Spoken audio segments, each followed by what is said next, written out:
Всем доброй ночи. И так, как обещала, прямой эфир на ту тему, которую вы давно просили.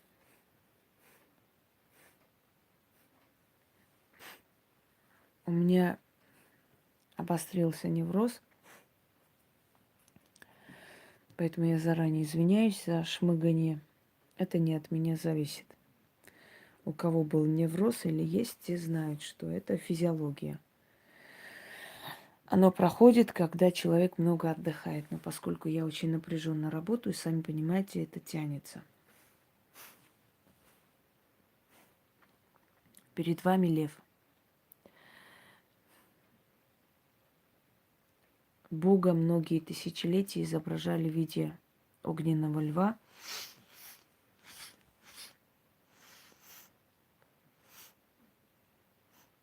Называя его вселенским львом,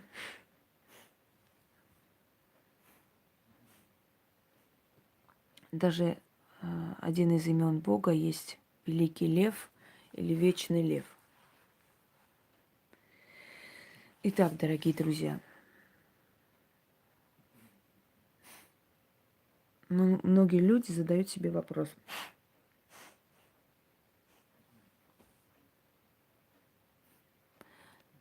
Почему Бог меня не слышит? Вроде бы я живу по законам Божьим, делаю все, что написано в Его заповедях, помогаю людям, добрая душа, никому зла не сделала, никого не убила, не ограбила, но Бог меня не слышит. У меня нет в жизни счастья, одни испытания, испытания, испытания. Что происходит? Почему так происходит? Давайте для начала разберемся, какому Богу вы вообще служите и обращаетесь, чтобы понять, почему Он вас не слышит и не помогает. Советую вам для начала посмотреть мой ролик, точнее видеолекцию «Бог существует». Тогда у вас картина будет общая. Давайте уясним с вами, что Бог не один, богов множество. Но есть одно верховное божество, которое всех этих богов создал, все эти силы создал, и от него это все исходит, по крайней мере, из его космических законов, из его вселенной они созданы. Если даже со временем, тысячелетиями эти энергии соединялись и создавали нечто похожее на божества, на духов, на силы,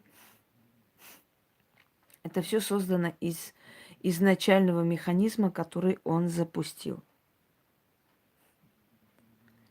Бог не руководит каждый день дождем, метелью, ветром, тучами и так далее.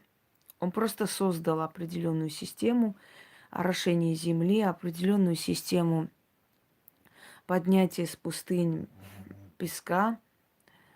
И этот песок ветрами гонится на амазонские леса, удабривает лес. Он создал этот весь механизм, и этот механизм сам по себе работает. То есть это к тому, что Бог каждый день не сидит и не планирует весь день, что должно быть. Второй момент. Где его воля, где не его воля.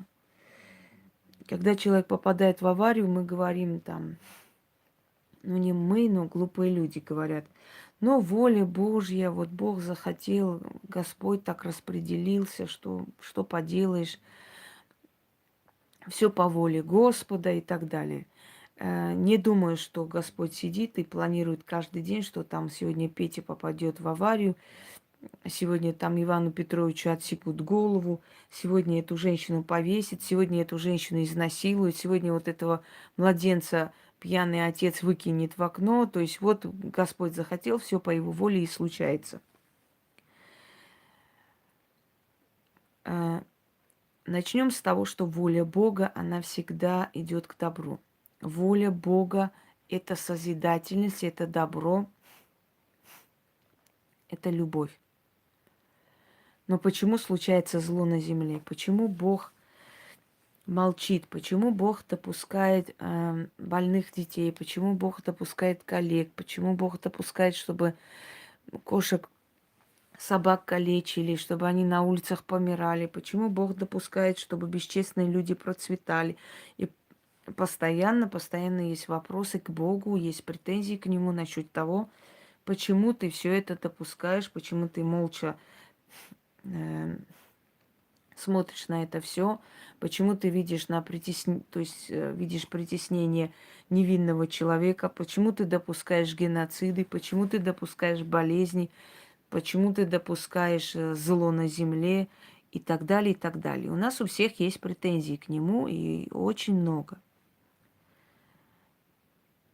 И мы все время задаемся вопросом, если он добрый Бог, если он милосердный Бог, как мы говорим, почему этот милосердный добрый Бог допускает столько зла на этом свете, на этой земле? И почему религии, которые, казалось бы, пришли на землю, чтобы дать человеку моральную поддержку, чтобы дать человеку ориентир, чтобы показать человеку, где добро и зло, почему религии не служат этому добру? Почему люди режут друг друга с криками «Аллах Акбар» или «Христос Бог»? Почему считают, что если я молюсь вот так, а не по-другому, значит, я неверующий, меня можно убивать? Почему люди считают, что кто-то верный, кто-то неверный? Почему люди делят друг друга на детей Христа и басурман? Почему считают друг друга нечистыми? Почему запрещают браки между собой, если эти все религии служат Богу? Здравствуй, Ольга.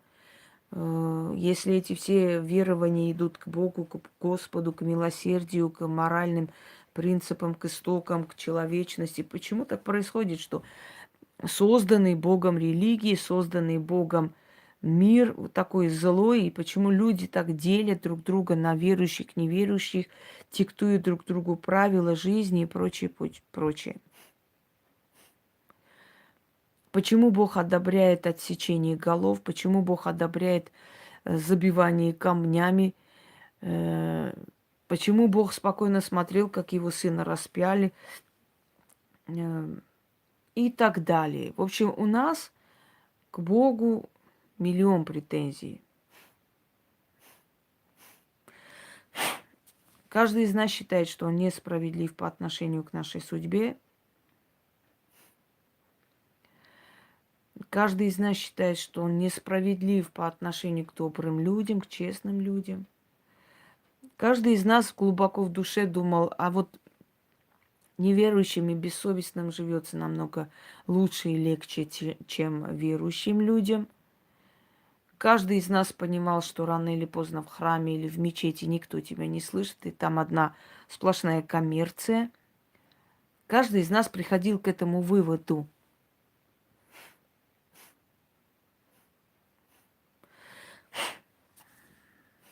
Кто-то жутко боялся этих мыслей, сразу перекрещивался, думая, что творит грех, и нехорошо, нельзя, уныние – это грех, сомнение – грех, нельзя думать, нельзя подозревать. Вот Господь мудрейший, Он все знает, все понимает, и нечего, и не нам судить своим коротким умом, почему Он так сделал, почему вот не так Он делает.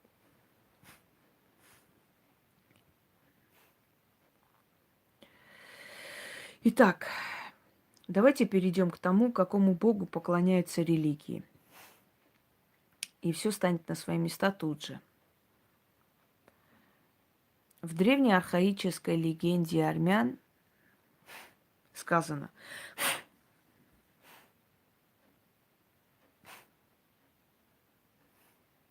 когда бог Ариев, Арамаст, пригласил за свой стол всех своих детей, и каждому из них дал покровительствовать над народами, и каждому из них дал отдельный месяц, отдельный день, отдельное время для поклонения и жертвоприношения и почитания их величия. И пришел его злобный сын, нелюбимый отцом Яхве. И сказал Арамаст: твой месяц будет конец февраля.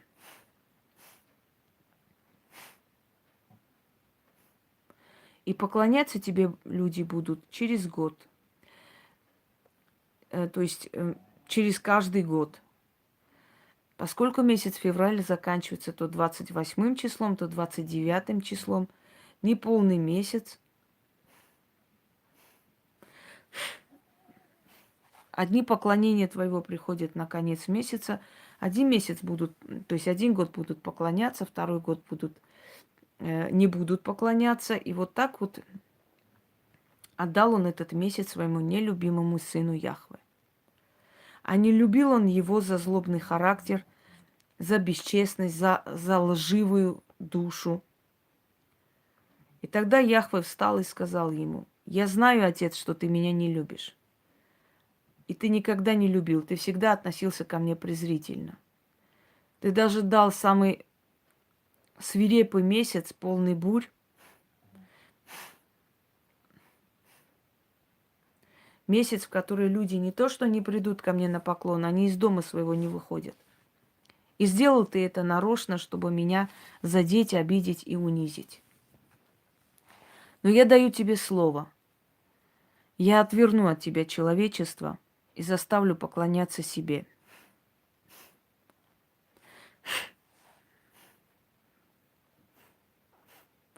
Я уничтожу все человечество, которое ты создал. Я рассорю их, я подвергну их в хаос, во мрак, и они забудут о тебе.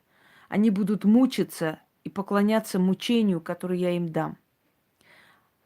Они коленопреклоненно будут молить и просить моей помощи, но я их не услышу. Я сделаю их больными, несчастными, калеками, и придет время, и имя древних богов забудется навеки. Тогда Бог Арамас сказал: пусть будет по-твоему, я даю тебе 6000 лет. Если за 6000 лет ты все человечество отвернешь от меня, я отдам тебе землю, удалюсь и больше не подойду к этой земле. Но если за 6000 лет хоть один человек будет помнить о древних богах, я вернусь и уничтожу тебя. 6000 лет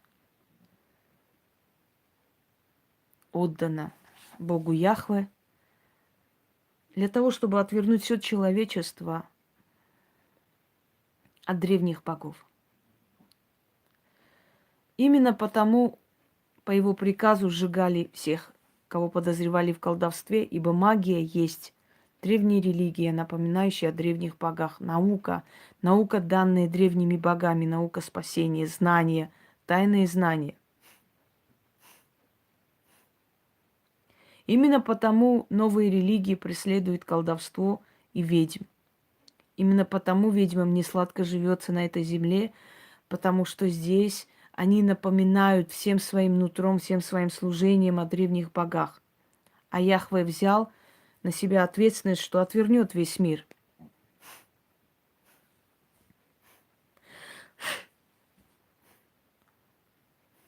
И поскольку Яхве обманщик и лжец, он переписал под себя свою священную книгу. И там написал, что сатана пришел к Богу и пообещал отвернуть все человечество. Он себя причислил к светлому Богу, к доброму Богу милосердному.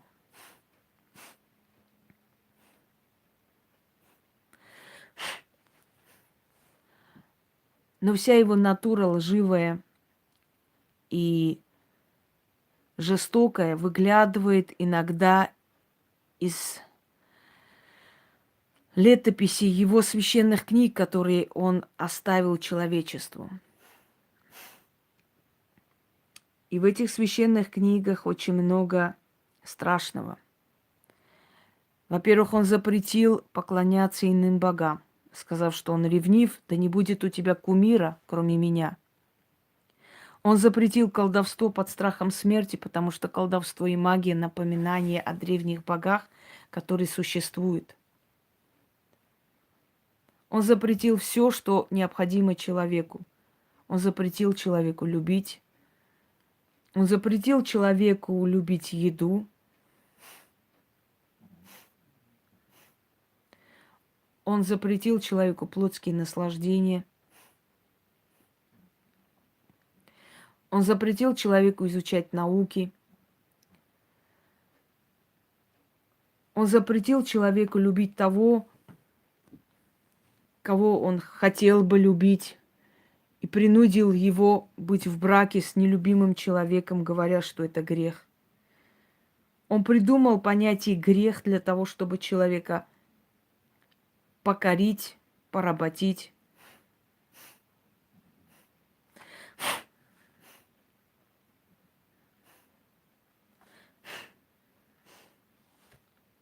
Он создал две религии.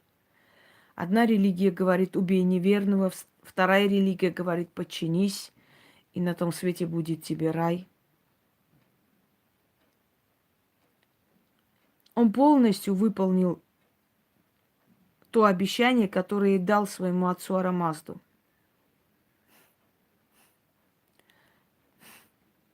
Он заставил человечество поклоняться мучению и радоваться мучению. И даже не думать, не помышлять о том, что он может быть более счастливым, чем сейчас. Созданные им религии привели в мир мрак, хаос, войны, жертвы, убийства. Человек от сына богов перешел к рабу Божьему. Он стал рабом. А теперь подумайте, почему Бог вас не слышит? Потому что вы обращаетесь не к тому Богу. Вот Он вас и не слышит. Ведь не Он вас создал, чтобы вас слышать. Он всего лишь создал религии и переписал всю историю человечества на себя. Он это одеяло потянул на себя. Он себя поставил за место главного Бога, а на самом деле не Он есть Верховный Бог. Он всего лишь божок, один из свирепых сыновей того самого Верховного Бога, который отошел. И он сказал: я помогу только тем, кто воззовет ко мне и кто будет свободен. Эта легенда написана где-то 5000 лет назад. Но она актуальна до сегодняшнего дня. Когда я изучала эту легенду,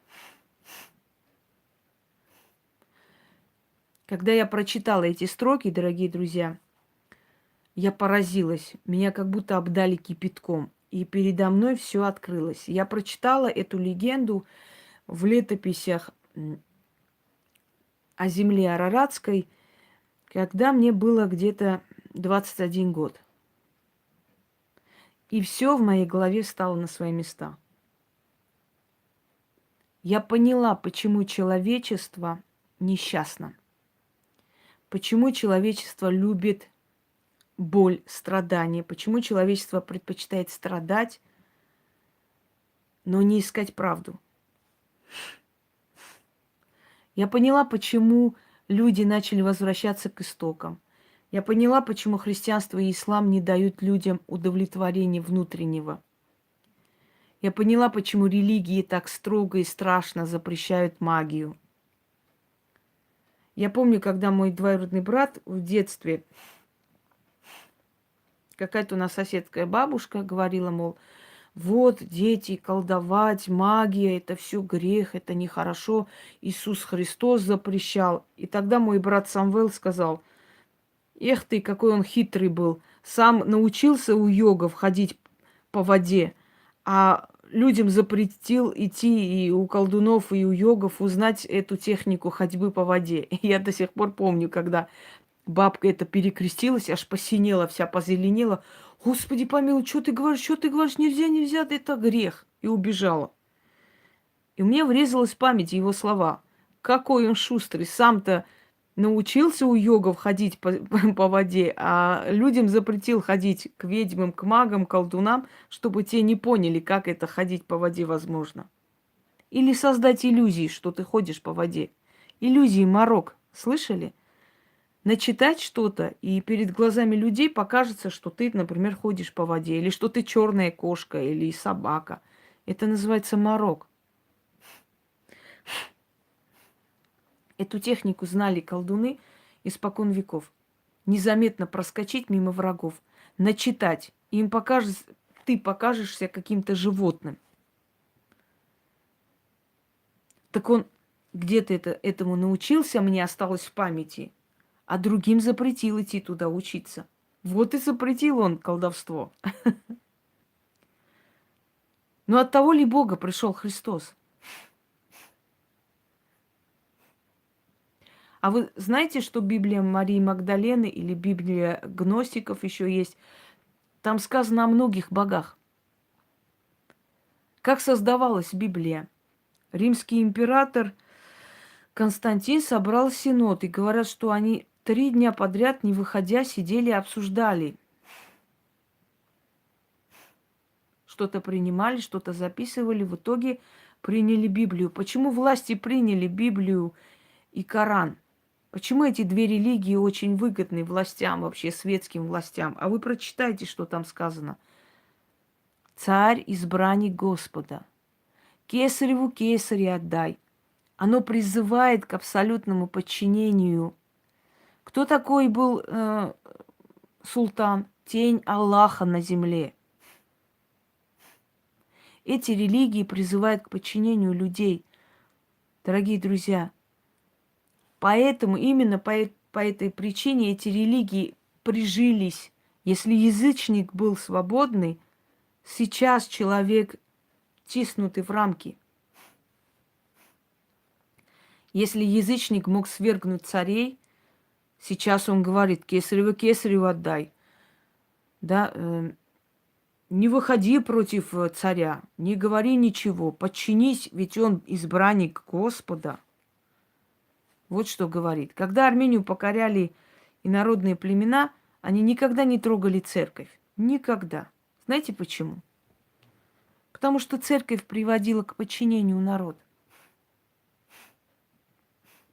Церковь говорила, дети мои, мы не имеем права восстать против властителя. Господь Бог его избрал. Ну и что он там турок или араб, неважно. Господь избрал его нашим царем. Восставать нельзя. Церковь приводила в подчинение людей, поэтому любой завоеватель первым делом не трогал никогда церковные имения, чтобы не разозлить. Самое главное было привлечь в свою сторону церковь, любую религию. Все, считай, что ты народ покорил. Когда людей жгли в храмах, вместо того, чтобы взять оружие и выйти и защищать себя, они молились, умоляли, просили о помощи. Но они эту помощь никогда не получали. Почему язычник был свободен? Откуда слово язычник? Язык. Слово было сильное.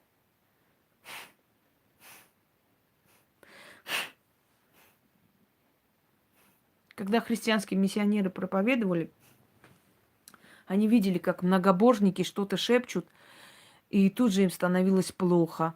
Тут же их голова окружилась. И они сказали, у них язык очень сильный. То есть слово. Вот отсюда и слово, и понятие язычник. Те, чье слово было очень сильное. А значит, их слышали, дорогие друзья, их слышали боги. Раз уж у язычника слово было сильное, и оно слышалось богами, значит, у него была связь с богами, в отличие от нас с вами. Вот Яхве пришел на землю и создал религии. Создал религии, создал ворота зла. Откройте, посмотрите, раб ты или свободный. Там я все объясняю. И вот через эти ворота зла начал скачивать для себя энергетику боли, страдания, убийства людей, крестовые походы, священная война Газават против неверных. Религии начали убивать друг друга. Религии, которые пришли в мир для того, чтобы привести покой, привести любовь. Религии начали сталкивать народы. Религии начали... Если до этого все народы были едины, и никого не волновало, ты в Зевса веруешь или в Артемиду, никого это не интересовало. Везде были храмы, везде были капища богов. Каждый поклонялся кому хотел. Никто никого не убивал из-за того, что ты не так молишься или ты не тому поклоняешься. Каждый человек своей профессии шел к своему божеству. С приходом религии, казалось бы, религия, мораль, любовь, все прощения. С приходом религии народы как с ума сошли, они начали уничтожать друг друга беспощадно. И считали, что это правильно. И каждый из них кричал: во имя Христа, во имя Аллаха. Это ли не подтверждение того, что вот в том Перу у верховного бога Арамазда действительно произошло нечто, и некто пришел на эту землю мучить людей. Люди стали поклоняться мучению. Люди стали забивать камнями своих дочерей за то, что те полюбили кого-то, переступили закон. Отец поднял камень, ударил по голове дочери и разрешил забивание ее камнями.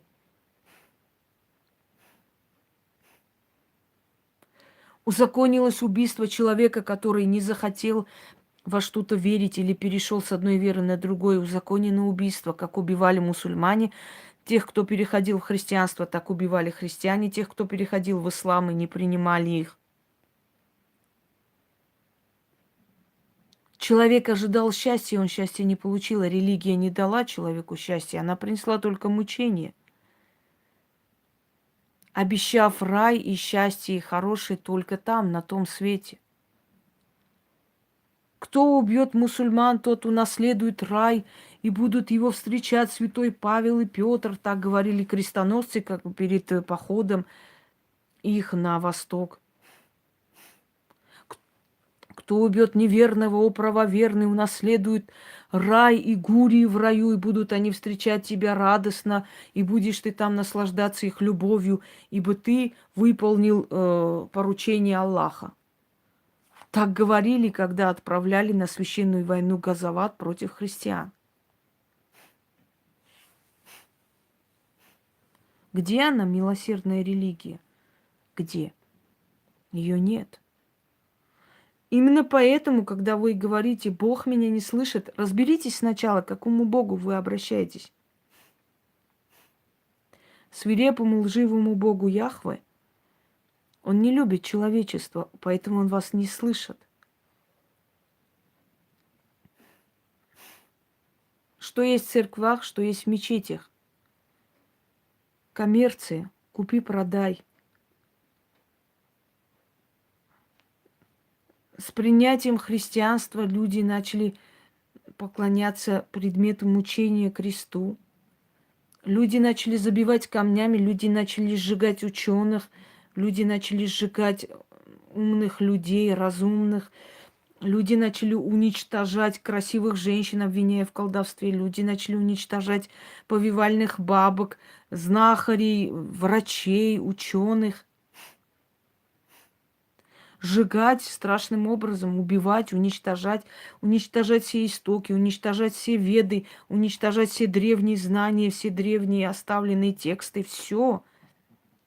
Рушить и крушить храмы, наследие предков предавать забвению, огню. И полностью погрузились в этот хаос.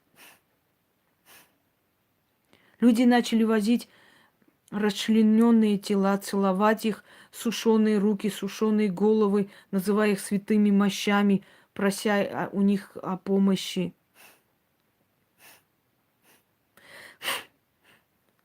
Люди забыли, что предназначение женщины — это родить дитя. Их начали загонять в монастыри, их начали гнобить там, гноить там, как в тюрьмах содержать.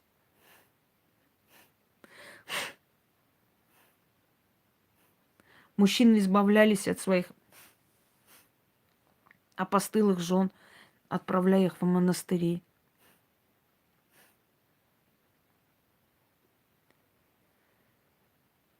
С принятием ислама женщины стали абсолютно наравне с животными, которые можно купить, продать, и не считались, что они люди, когда во время язычества женщина была равноправной наследницей своего отца.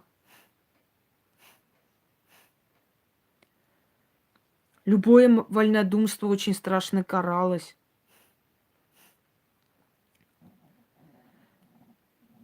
Человек должен был быть полностью подчинен религии, канонам религии, не имея права никуда отступать, никуда уходить. Человек не имел права влюбляться в другого человека, другой религии, другой нации, другой культуры.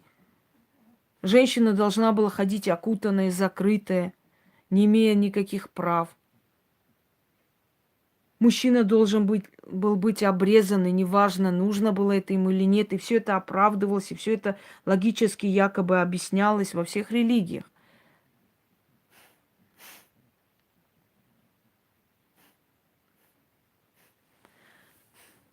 Люди предпочли мучиться. Из их лица просто стерлась улыбка счастья. Они погрузились во мрак, в мучение, мучение и мучение. И каждый из них почему-то говорил, что нужно захватывать другую страну и насильно превращать в свою веру. Крестоносцы старались превратить насильно в христианство исламское население. Мусульмане старались насильно превращать в ислам христианское население. Люди беспощадно убивали друг друга, думая, что это делается ради Бога, ради Его славы. Абсурд, хаос, ненависть, злоба, жестокость стали обычной частью религии и жизни. Мусульманин не имел права заходить в храм и просить о помощи. Христианин не имеет права заходить в мечеть и просить о помощи. Разные религии. Как можно? Чтобы вступить в брак, кто-то должен принимать религию другого человека, иначе брак не считается настоящим, иначе нельзя. И никто не говорит, не считается тем фактом, что люди любят друг друга, они могут любить друг друга. Это личности, это души, которые соединились. Нет. Если ты выходишь за мусульманина, прими ислам. Если ты выходишь за христианина, прими христианство. Иначе нет благословения. Целуй эти холодные кресты и иконы. Ходи, делай намаз. И жди, жди, жди, пока тебе помогут, услышат оттуда, пока тебе что-то дадут. Если ты болеешь, это испытание. Или за грех предков страдаешь. Тебе всегда объяснят. Если ты умираешь, если тебе плохо, не ходи ко всяким колдунам, ведьмам. Нельзя, это грех. Это страшный грех, смертельный грех. За это тебя накажут. Вечно будешь гореть в аду. А если ты умираешь, ничего страшного, помри, зато душа твоя будет свободна. И каждая религия говорит, ислам говорит, что там тебя гурии ждут, и райские сады, и пророк Мухаммед. Христианство говорит, что тебя обязательно там Христос должен встретить, Павел и Петр перед райскими садами. И каждый из них пугает адом, кромешным, страшным адом, где тебя жарят и варят. И каждый из них говорит, что Бог милосерден, любящее сердце, любящий милосердный Господь, который будет вечно тебя жарить и наслаждаться твоими муками, потому что так положено, это же наказание.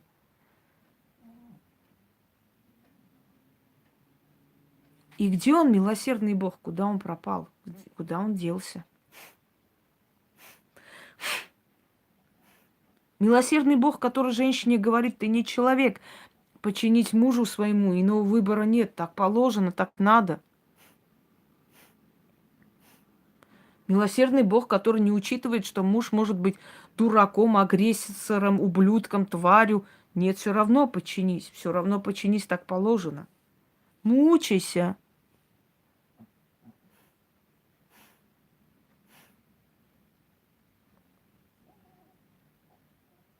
Милосердный Бог, который допускает смерти и говорит, не ходите, Не снимайте у колдунов, нельзя. А если я умираю, умри. Умри так надо, в рай попадешь.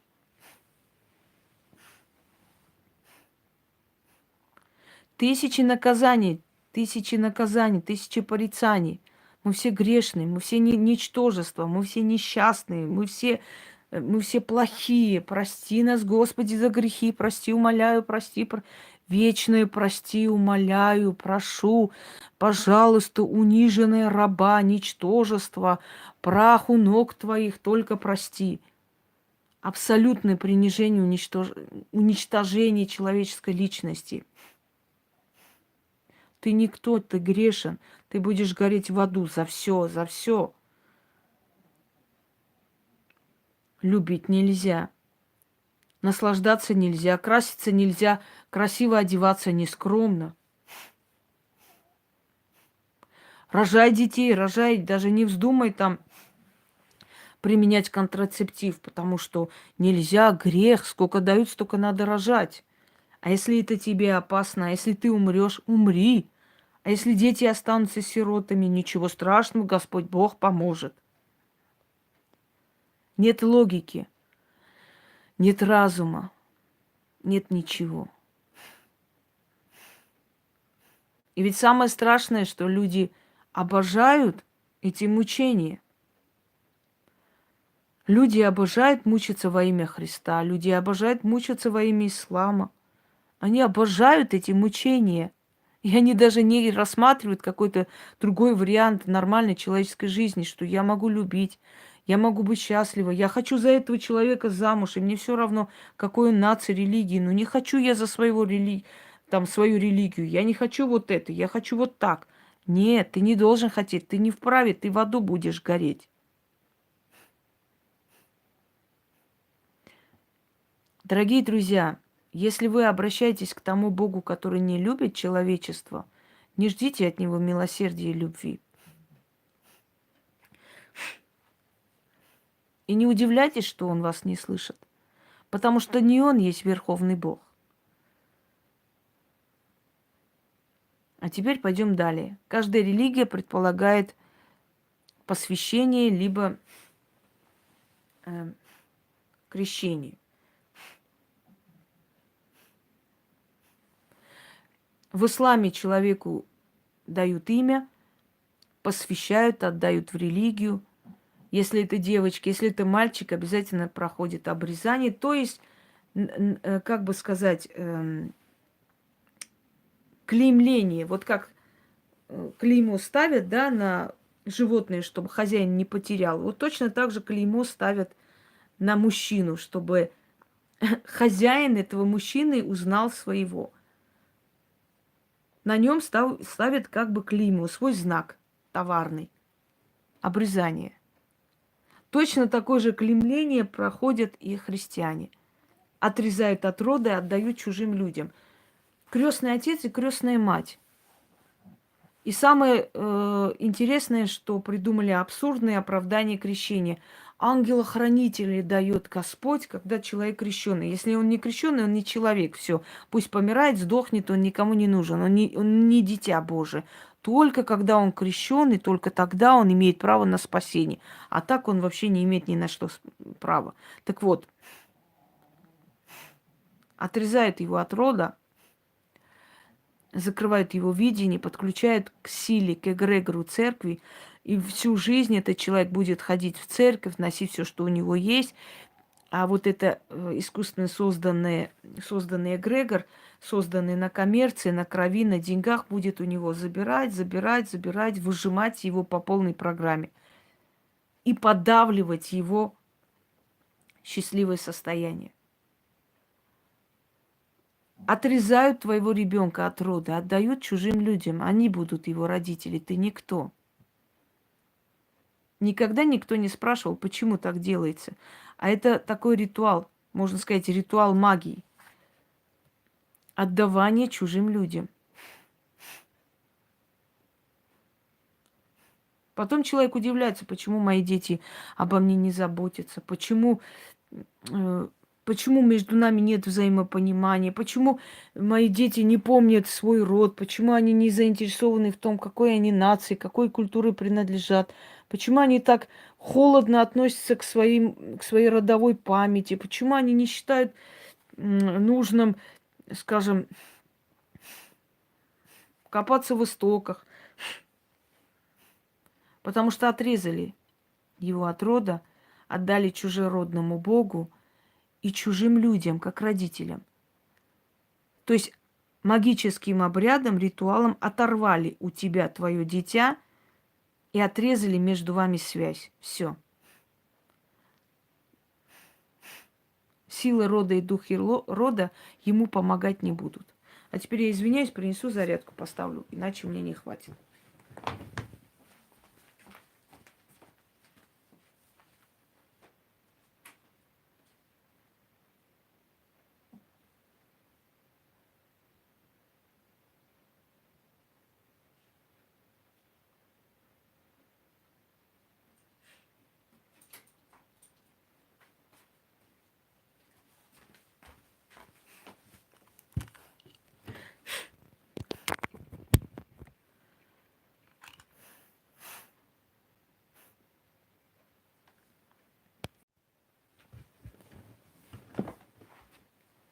Пойдемте далее.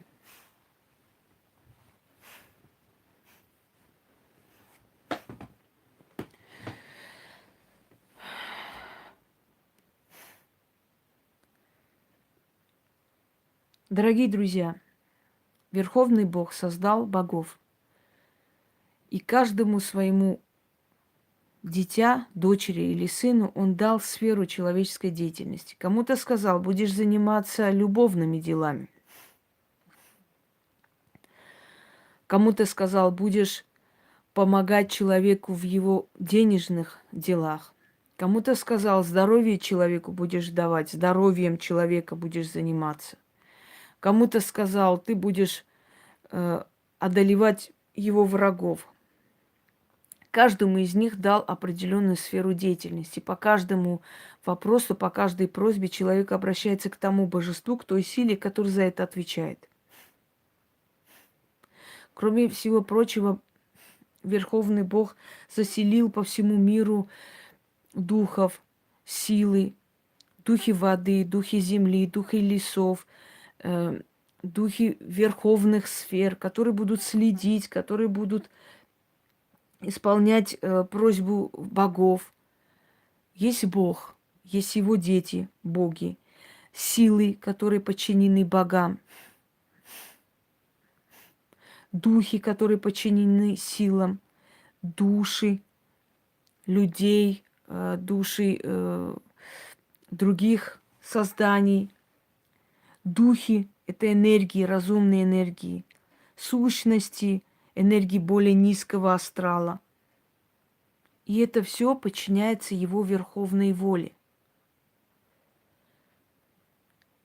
Когда человек принял новую религию, он стал чураться не только богов,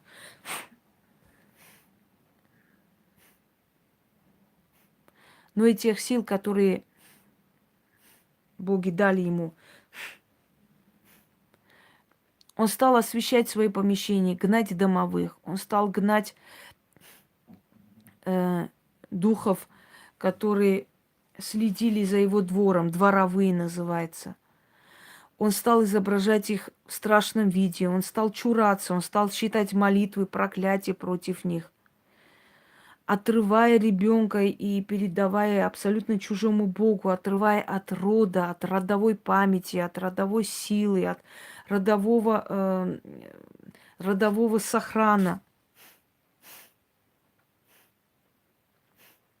Отдавая эгрегорам и силам новой религии, искусственно созданной. Оторвали от его стражника. Человек, который мог читать по звездам, человек, который был соединен и чувствовал природу, мир, поклонялся природе. Жрецы обожествляли животных не просто так, а для того, чтобы уменьшить охоту на них. Жрецы говорили, что камни, небо, земля, все населено духами. Есть осетинская поговорка, когда ты отрываешь траву, то подумай о том, не оторвал ли ты усы своего деда, который лежит под этой землей. О чем это говорит? Что все имеет душу, все надо беречь, все надо любить, соединиться с природой. Когда люди забыли о том, что нельзя пренебрегать определенными силами, определенными законами природы. Когда люди начали строить свои дома и города прямо на могилах, презирая покой мертвых.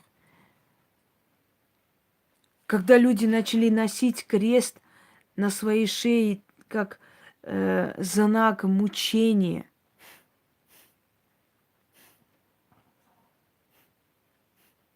Почему в Черной Библии говорится о том, что Астарта перевернула крест? Крест – знак мучения, когда богиня Астарта поняла, что люди любят мучить себя. Она перевернула крест. Перевернутый крест означает «люблю жизнь»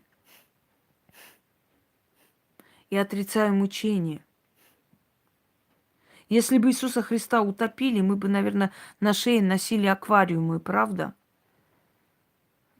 Тот же самый лунный знак в исламе – это древний арабский знак поклонения Луне. Арабы поклонялись лунному божеству. В первоначальном этапе вот этот знак полнолуния был запрещен в исламе. Потом он опять вошел в обиход как знак ислама. На самом деле это знак лунной богини, лунного божества. Посмотрите на Гекату. У нее на голове вот этот знак полумесяца. Во многих ритуалах этот знак полумесяца. Это лунное божество, лунная богиня, которому поклонялись арабские племена. Потом оно вошло в историю как исламский знак.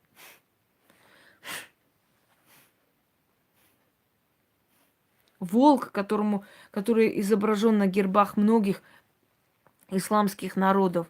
Волку поклонялись, духу волка. Волк, который воет на луну. Волк, который приветствует лунное божество. Это тотем, тотемное животное. Тотем был волк. Орел – это тотемное животное. Это поклонение орла. Это значит, что вы его должны поминать.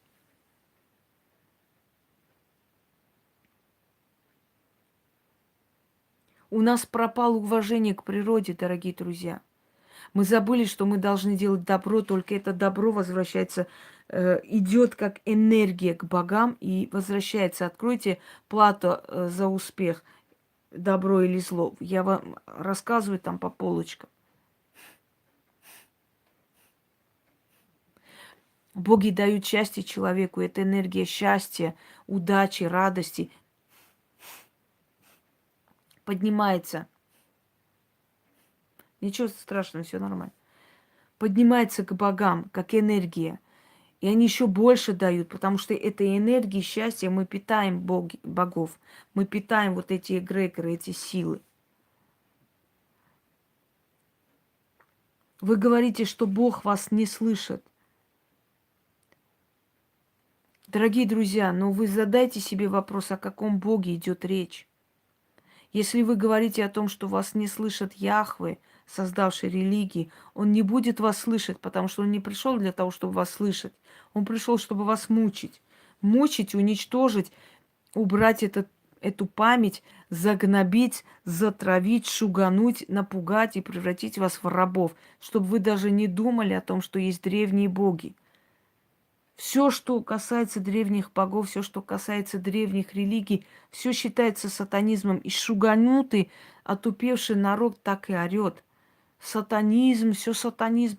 Все, что ты говоришь, на все, что ты открываешь глаза, любой трезвый взгляд на вещи считается сатанизмом, дьяволизмом, демонизмом, считается грехом. Любить нельзя, еду кушать нельзя. Все это грех, все, что человеческое, все, что приносит радость, счастье, все нельзя, все грех и все плохо. Культ страданий.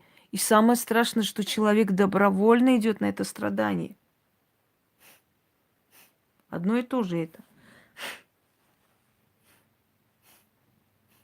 Человек добровольно, зомбированно идет умирать во имя Аллаха, считая, что это правильно, хорошо, и что и Богу это нужно. Человек зомбированный идет убивать мусульман, считая, что Христу это очень надо, что он правильно делает, и все это прекрасно, все это во имя Бога, и он получит рай на земле. Человек зомбированно идет, вешает крест на себе. Человек зомбированно отключает своего ребенка от своего рода, от своих предков и отдает чужим людям, как крестной матери, крестному отцу.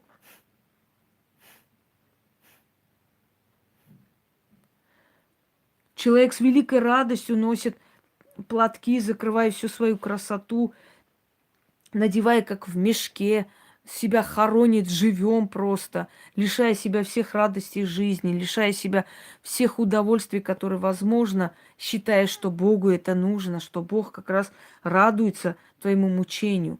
Да, радуется, но не тот Бог, которого вы принимаете за верховного Бога, а всего лишь божок, которому дали определенное время, чтобы он доказал. Народы предали своих богов, дорогие друзья, они отвернулись. Те народы, которые остались со своими богами, эти народы процветают. Посмотрите на Индию, посмотрите на Китай. Это языческие народы, это народы, которые не отвернулись от богов. Ведь боги одни и те же, просто у каждого народа у них название другое. У них название другое у каждого народа, но боги одни и те же. Сколько индусов? 1 миллиард. Сколько китайцев? 1 миллиард.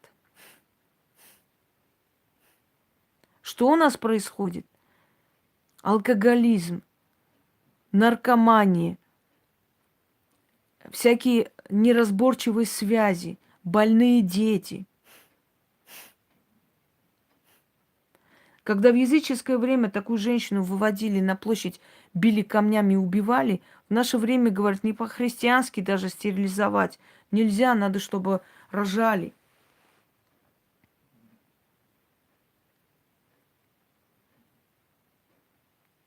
Детей с малых лет зомбируют, с малых лет уже со школы учат подчиняться религиям, подчиняться. Где там добро?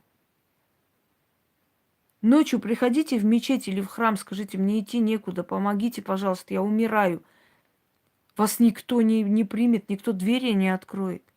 Где там милосердие, в чем? Она всего лишь показная, дорогие друзья. Первые христианки дали ко львам, львы разрывали людей. Люди радостно пошли. Про зороастризм уже снято, я не собираюсь сейчас по новой рассказывать. Люди шли на смерть.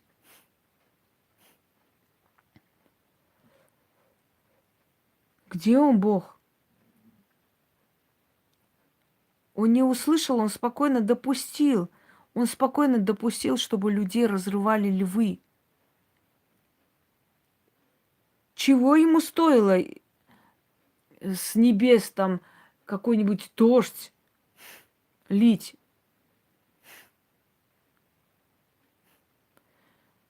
Чтобы испугались люди, чтобы перепугались и остались живых все. Каждый человек до последнего хочет выжить, особенно если бросают тебя ко львам. Это ужасная, страшная смерть, дорогие друзья. И каждый из них в душе надеялся, что в последний момент что-то случится, и он не даст их в обиду. Но он ничего не сделал для этого.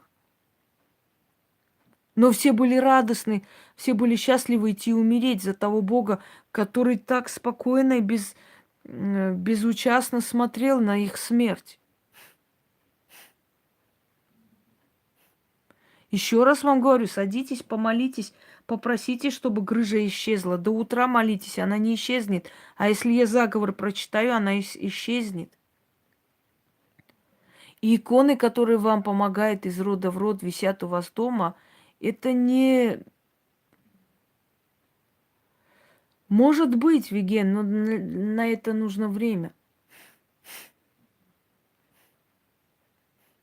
Это не святые вам помогают, дорогие друзья.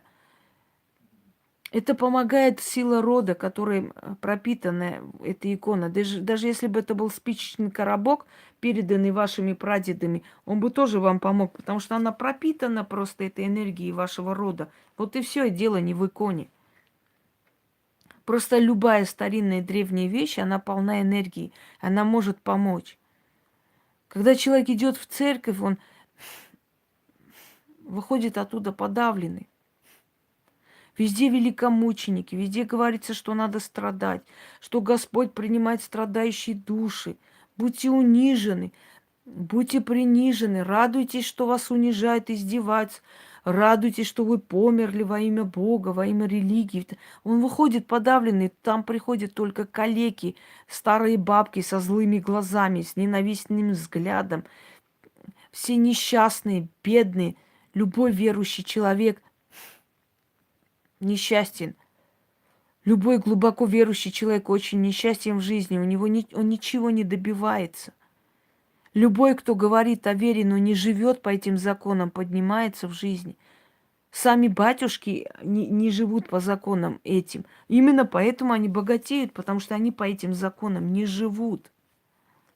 Они не страдают, они не считают нужным страдать, они не считают нужным себя э, лишать чего-либо, каких-то радостей жизни. У них есть любовницы, они кушать любят, они не худые, бедные, несчастные.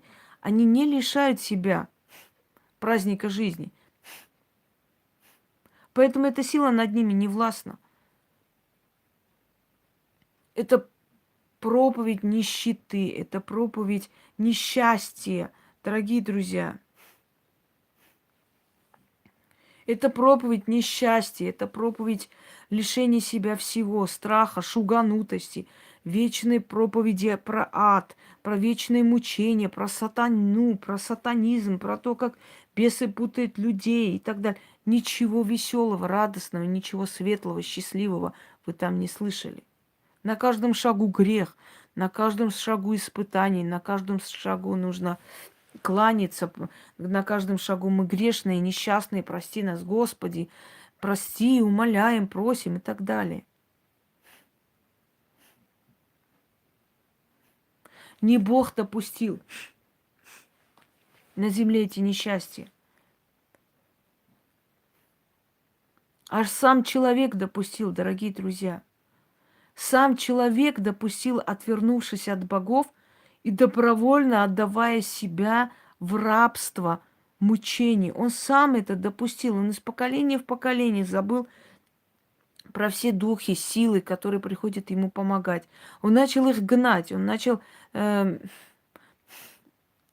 очищать пространство, он начал заговаривать, он начал чураться всего. Он перестал уважать природу.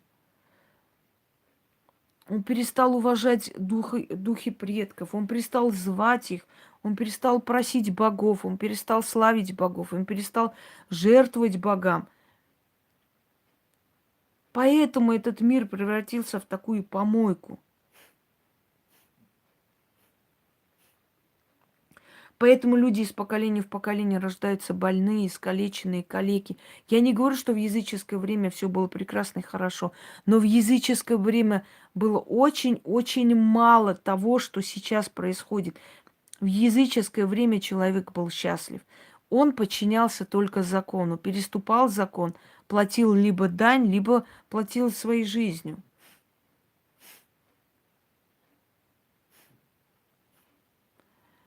В языческое время человек не боялся убить вора, который залез к нему в дом, потому что ему грозила потом гиена огненная.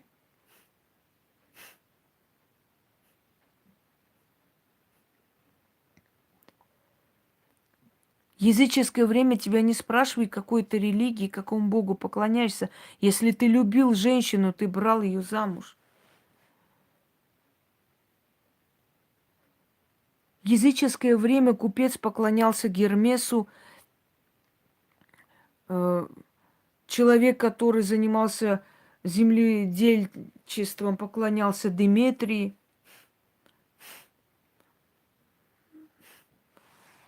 Человек, который искал фарта и везение, поклонялся фортуне. Человек, который э, хотел найти любовь, поклонялся Афродите. И никто никого не резал, не убивал за это. Вы сами выбрали этот крест мученичества. Зачем вы удивляетесь, что мир катится во мрак? Почему вы удивляетесь, что допускается зло на земле? Ведь вы сами отвернулись от этих богов. Ведь вы не хотите свои глаза открыть. Вы же все хаете, все называете сатанизмом.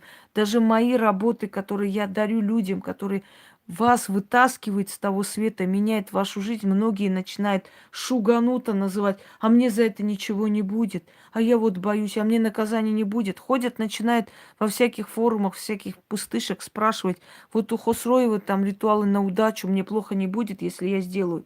Вы боитесь счастье принять в жизнь. Вам нравится страдать.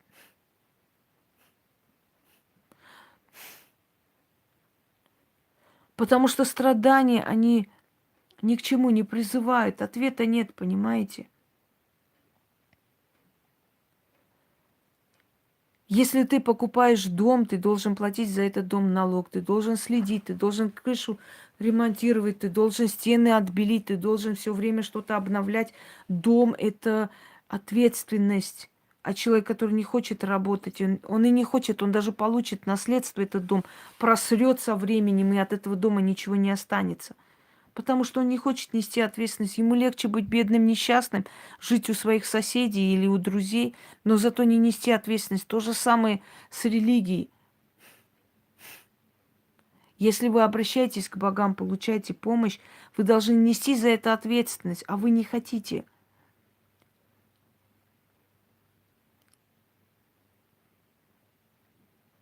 Вы не хотите нести ответственность за свою жизнь. Вам легче свалить на боженку, который сказал, ну вот Бог сказал, вот судьба такая, вот Бог решил, чтобы я с этим алкашом жила, он меня бил, ну, Божья воля, надо подчиняться, потому что ты не хочешь поднять задницу, ты не хочешь работать, ты не хочешь развиваться, ты не хочешь уйти и начать новую жизнь, тебя так устраивает. Тебя так устраивает, и ты все сваливаешь на Бога, мол, надо мучиться, Господь сказал, здесь помучитесь, и там будет хорошо. Потому что ты раб, рабская психология, ты прячешься за этим понятием греха, за этим понятием должен, обязан, это все грешно, надо терпеть, все от сатаны, все хорошее от сатаны, все хорошее сатане приписываете. Влюбился человек, бес попутал, сатана. Вы не понимаете, что любовь это инстинкт самый сильный у человека, продолжение рода. Если человек любит и его влечет к этому человеку, значит, боги желают, чтобы у этого мужчины, у этой женщины были дети. Значит, так надо. Эту любовь создали между вами не случайно. Вы должны соединиться.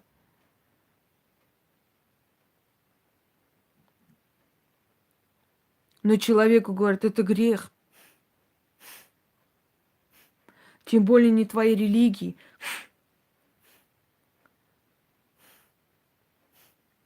Как можно за него замуж?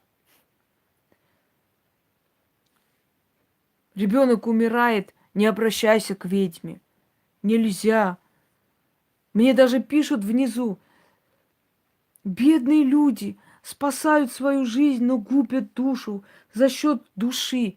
Настолько шуганутые люди, что не понимают, что самое главное на этой земле – это твоя жизнь. В Черной Библии написано, важна жизнь, сначала береги жизнь, честь потом восстановишь, докажешь и восстановишь, а жизнь не вернешь.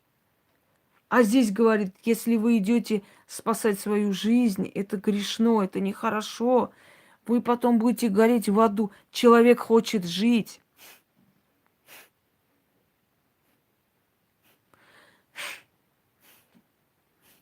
Его от смертельной болезни заговаривают. Он живет. Заговорила ведьма. Ой, как нехорошо. ты будешь жить. Это так плохо, лучше бы ты умерла, зато Боженька бы тебя в рай забрал. Люди настолько отупели, что не понимают, что жизнь важнее, человек жить хочет, жить. А ты говоришь, нет, умри, умри, но только умри в этой религии, не ходи туда, не ходи туда, пусть тебя не спасают. Не надо, чтобы тебя спасали. Зачем? Ведь религия будет зарабатывать на твоей смерти. 40 уст, поминки, там все время заказывать какие-то там эти поминальные там какие-то службы. Это же все деньги, деньги, это же наши деньги. Помри, помри, чтобы мы побольше денег заработали. А так ты будешь живая. Кому ты нужна? Кому нужна твоя жизнь? Никому. Что будет иметь с этого церковь, если ты будешь жива? Ничего. А если ты помрешь, представь, сколько денег ты принесешь церкви. 40 уст, поминания, отпевания. Сколько денег. И каждый раз будут люди приходить, поминальные заказывать. Пока твои родители живы, пока твои друзья есть, церковь будет на твоей смерти зарабатывать деньги. А если ты живая осталась, церкви от этого никакого толку нет. Поэтому тебе барану и внушают. Нельзя, лучше помереть, попасть в рай. Что ты? Не ходи, не ходи. Не спасай свою жизнь, это нехорошо. Это грех. Господь накажет, Боженька накажет. Ведь Боженьке же выгодно, чтобы ты сдохла и на твоем имени, и на твоей памяти зарабатывать.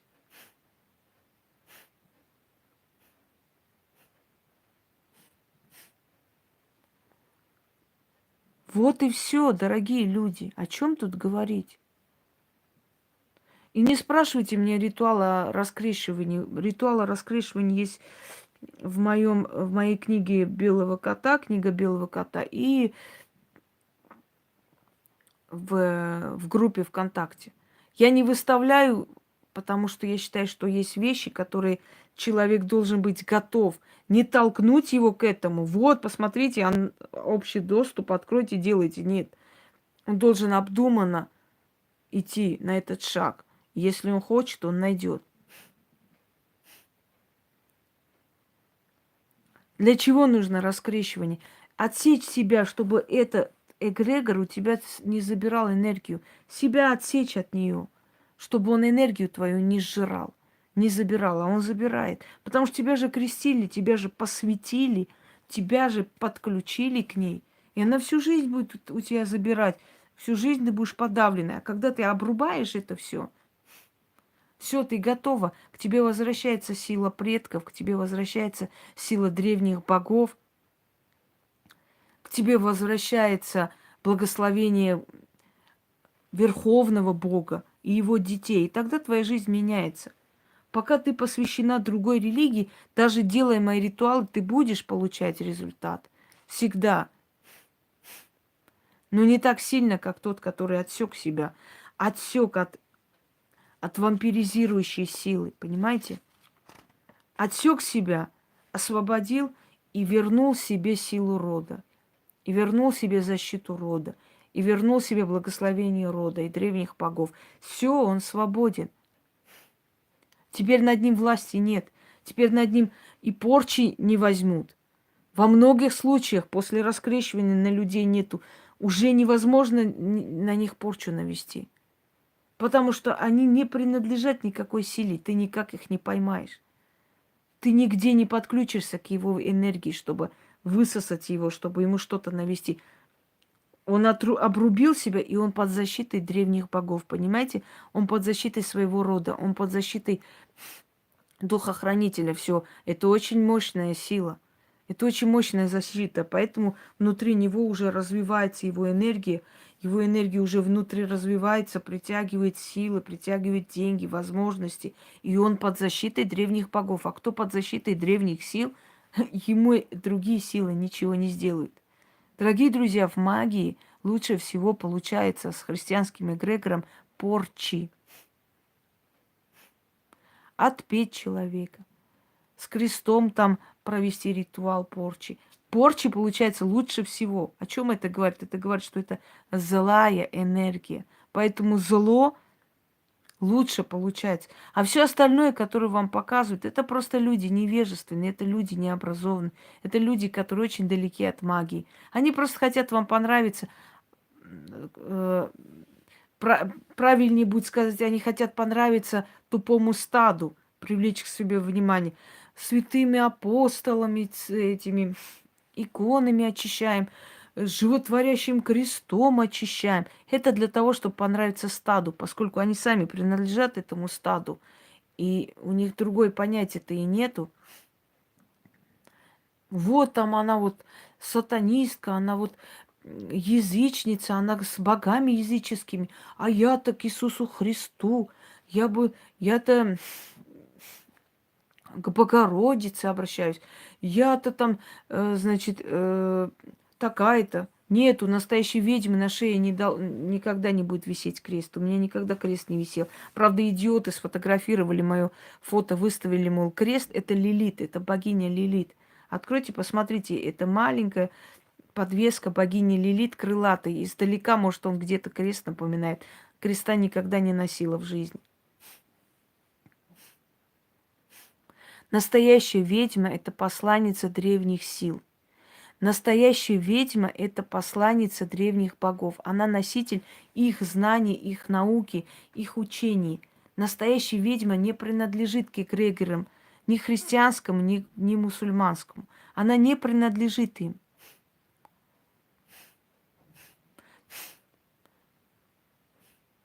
Она не пользуется символиками. Это не ведьмы. Это просто люди, которые еще не догнали, что такое ведовство. Или абсолютно невежды, или еще пока, знаете, не пришли к тому, что такое на самом деле ведовство. Ведовство – это древняя наука, которая идет намного раньше, чем все эти религии. Понимаете, это учение богов, которое дано человеку. Это знание от древних богов. Ведьма служит древним силам. Ведьма не служит современным религиям. Те, которые с крестами увешаны, они либо хотят привлечь в свою сторону народ, показать, что они такие все верующие, поэтому не бойтесь, приходите, как там, приворот без греха сделаем от имени Иисуса Христа, Матери Богородицы и так далее, и так далее. Для того, чтобы привлечь вот это вот все стадо в свою сторону, они и вешают крест, и иконами там машут и так далее. А второй вариант – это люди, которые абсолютные шарлатаны, понятия не имеют о магии, поэтому они постоянно и ходят с этими крестами, иконами. Дорогие друзья, каждый человек выбирает по себе. Кельтский крест – это всего лишь символика. Там это не крест, это так условно называют крест.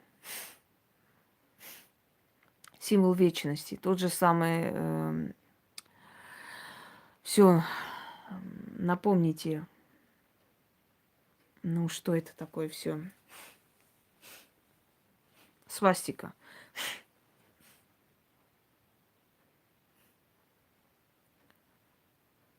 Каждый человек выбирает по себе. Тот, который из шуганутого стада, я уже говорила, который боится нести за себя ответственность, который боится вернуться к своим истокам, к своему роду, к своим корням, тот будет с радостью бегать везде, где услышат иконы, кресты и так далее и тому подобное. Потому что для него это знакомо. Он как бы безболезненно переходит с одного понятия христианства на другое. А человек, который ищет правду, свободу, который хочет быть счастливым, он будет искать свои истоки, он будет искать логическое объяснение Бога, Вселенной, почему происходит так, а не иначе. Итак, дорогие друзья, на вопрос, почему Бог меня не слышит, я вам отвечаю, не к тому Богу обращайтесь, поэтому Он вас и не слышит. На вопрос, почему Бог допускает зло, зло допускаем мы, потому что мы отвернулись от законов Вселенной, от законов древних богов, от наших истоков. Да, он будет сохранен. Мы отвернулись от богов, и обрекли свое поколение и этот мир на эти вечные муки и страдания. Это мы допустили зло, а не Бог. Но если человек... Нет, простому человеку Лилит носить не стоит, она мать-демоница. Демонов, то есть. Но если человек поворачивается к своим истокам, но если человек понимает, для чего он родился, кто есть его боги, кто есть его род, если человек понимает, что корни очень важны и поклоняется корням, и просит у корней, и просит у своих богов помощи, то его поколение счастливое уже от него продолжается. Он приносит уже счастье и добро в этот мир от себя, после себя. Он отдает добро, и возвращается все добро. Я не знаю, что за регрессивная терапия, и понятия не имею, и знать не хочу. Так что, дорогие друзья, Бог вас слышит, но настоящий Бог. И если вы повернетесь к Нему, Он вашу жизнь поменяет на 180 градусов. Но если вы обращаетесь к тому Богу, который его называют Богом системы, или злым Богом, или злой силой, которая заняла место Верховного Бога и притворяется им пока еще, он вас не будет слышать, потому что вы для него ничего не значите. Вы всего лишь инструмент мести. И он всегда будет безучастен к вашей боли. Надеюсь, я ответила на ваш вопрос. Всем удачи и всех благ.